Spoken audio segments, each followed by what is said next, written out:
এআইডিএফৰ সৈতে কোনো কাৰণতে মিত্ৰতা নহয় এই সন্দৰ্ভত গৌৰৱ গগৈ মন্তব্য কৰিছে। এআইডিএফৰ সৈতে কেতিয়াও যে মিত্ৰতা নহয় গৌৰৱ গগৈ আজি সেই সন্দৰ্ভত সৰব হৈ পৰে। কথা পাতি আছো আৰু এই কথা সকলোৱে স্বাগতম জনাইছে আৰু এই বাৰ্তা লৈ যে আমি নতুন বছৰত এখন নতুন বৰ অসমৰ সপোন দেখিছোঁ। যোৱাকালি নলবাৰী দেখিলে আপোনালোকে হাজাৰ হাজাৰ মানুহ নলবাৰীত ওলাই আহিলে। আজিও হাজো য'ত আমাৰ পবিত্ৰ হাজোলৈ আমি আহি এই একে বাৰ্তা এখন নতুন বৰ অসমৰ বাৰ্তা আমি লৈ যাবলৈ বিচাৰোঁ।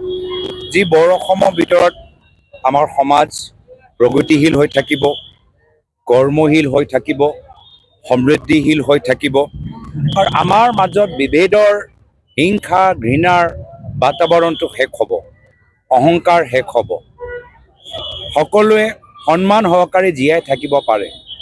আৰু অসম কোনো এজনৰ নহয়, এজন বিশেষ ব্যক্তিৰ নহয়, এজন বিশেষ পৰিবাৰৰ নহয়, এজন বিশেষ ঘৰৰ নহয়, এজন বিশেষ ঘৰৰ ল'ৰাৰ বাবে নহয়, সকলোৰে যে অসম, এনেকুৱা এখন নতুন বৰ অসম আমি গঢ় দিবলৈ ৰাইজৰ মাজত হাজো পবিত্ৰ হাজোলৈ আমি আজি মানুহৰ মাজত সোমাবলৈ সক্ষম হৈছোঁ। এটা বিশেষ প্ৰশ্ন আহিব, ৰেজাল্ট কৰিম চৰকাৰক বদৰুদ্দিন আজমলে এআইডিএফত জইন কৰিব গৈছে আৰু কংগ্ৰেছ দলক আল্টু ফাল্টু দল বুলি কৈছে।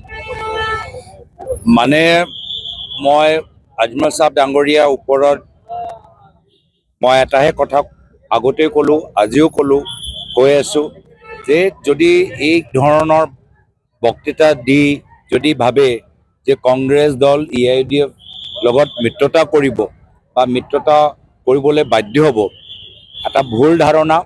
কংগ্ৰেছ আৰু এআইডিএফ দলৰ মাজত কেতিয়াও মিত্ৰতা নহয়। ধন্যবাদ।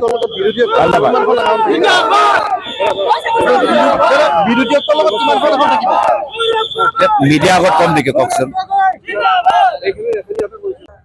প্ৰাৰ্থী হ'বলৈ ইচ্ছা প্ৰকাশ কৰিছে, সেইকাৰণে এটা আমাৰ দলৰ প্ৰক্ৰিয়াৰ মাজত স্ক্ৰিনিং কমিটি দিয়া গৈছে, যি কমিটিৰ সভানেত্ৰী প্ৰিয়ংকা গান্ধী ডাঙৰীয়ানী হ'বলৈ গৈ আছে।